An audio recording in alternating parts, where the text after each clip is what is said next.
Want to know why? Ask how. Howard the Humongous. We Americans are living in two worlds. On the left, the big story of late August is Michael Cohen's confession of criminal felonies and Paul Manafort's conviction on 8 counts of tax and bank fraud. On the right, on Fox TV, Manafort and Cohen scarcely exist. The big story is the killing of Mollie Tibbetts by a supposed illegal immigrant. It's in the proof that Donald Trump was right. Mexican illegals are murderers and rapists. To repeat, we Americans are living in two separate worlds. In one world, Hillary Clinton is a criminal who should be jailed or hung. In the other world, Donald Trump is a criminal who should be impeached and tossed out of the White House. To the Trump followers, the Manafort conviction is a tragedy. So is Michael Cohen's agreement not to challenge a prison sentence of between 3.5 years and a little over 5 years. To the Trump supporters, two good men, two men who showed their loyalty by keeping their mouths shut about their private dealings with Donald Trump, are about to be jailed because of a witch hunt mounted by 18 angry Democrats. To the Trump haters, on the other hand, Manafort was the paid agent of a Russian puppet in the Ukraine. That makes Manafort a probable pawn of Russian intelligence. And to the Trump haters, Michael Cohen was Trump's fixer, the man who may well have been responsible for hushing up Trump's mafia associations in his days running casinos in Atlantic City, and yet more mob associations from his years working with the gangsters who control the crucial parts of New York City's construction industry. So to those of us who vote for Democrats, the Manafort conviction and the Cohen agreement mean that the noose grows tighter around Donald Trump's neck. But to me, personally, it looks like two men could blow the lid off of one of those scandalous demagogues ever to occupy the White House, Donald Trump. Yes, Trump is Batman's Joker come to life in the Oval Office. Manafort is being hushed by the prospect that Trump will pardon him. But Michael Cohen is anxious to spill the beans that so far no prosecutor is buying. What does all of this have to do with the real issue of the day?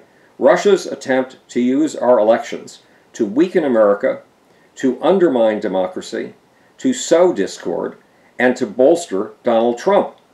To me, Donald Trump's Russian collusion is hidden in plain sight. It's in the Russian email that told Donald Trump Jr. about, quote, Russia and its government's support for Mr. Trump, close quote. Trump's Russian collusion is in the way that Paul Manafort, as Trump's campaign manager, gutted an anti-Russian provision in the Republican Party platform. Yes, the Russian collusion is clear in Manafort's elimination of the line of the platform that called for sending more arms to the Ukrainians to defend themselves against Russian invaders, to defend themselves against what are called Russia's little green men. Trump's Russian collusion is also apparent in Trump's damage to the NATO alliance. Trump's Russian collusion is in the Donald's refusal to recognize the Russian meddling in our elections. It's in Trump's failure to be our commander-in-chief, leading the defense against Russia's cyber war against us.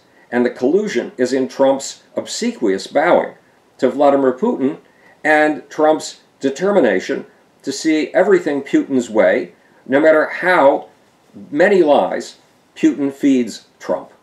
In the world of Trump, two decent and honest men are being persecuted to satisfy the lust of those 18 angry Democrats. And in the world of Trump, the Mueller apparatus, the apparatus of the special counsel, should be focused on the criminal outrage of the Clinton family. If you believe Trump, the Mueller investigation should unearth the Clinton family's collusion with Moscow. That collusion is apparently based on the false claim that Hillary Clinton used her position as Secretary of State to help the Russians control 20% of America's uranium in exchange for a big donation to her husband's organization. That notion is exploded as false by, of all people, Shepard Smith of Fox TV. Yes, the supposed Clinton collusion with Russia over uranium was proven false by all Trump, all the time TV, Fox. The alleged Russian uranium contributor to the Clinton Foundation was Frank Giustra, the Canadian founder of Lionsgate Entertainment, a powerful Hollywood film and TV company.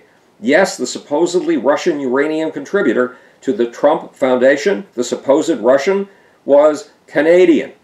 But remember, politics is permission to hate, and research shows that political hatred, righteous indignation, gooses one of the most intense pleasure systems in our brains, the dopamine system. So it is certain that Trump supporters will continue to hate Hillary Clinton for a long time to come, and it is certain that us Trump haters will not give up on our idea of Trump as the arch villain of American politics. Neither of us want to give up the pleasure of our hatreds, the pleasure of dopamine, a chemical whose effects are close to those of methedrine. Meanwhile, to the Trump lovers, the Cohen and Manafort situation is a despicable injustice, and to the Trump haters, every day Donald Trump remains in office desecrates every value we believe in, from honesty, free speech, tolerance, and pluralism to marital fidelity. Look, let's face it, the result, we Americans live in two radically different perceptual worlds, worlds of radically different facts. This is Howard the Among Us, speaking to you from the future. It's your job and my job to make. Or, want to know why?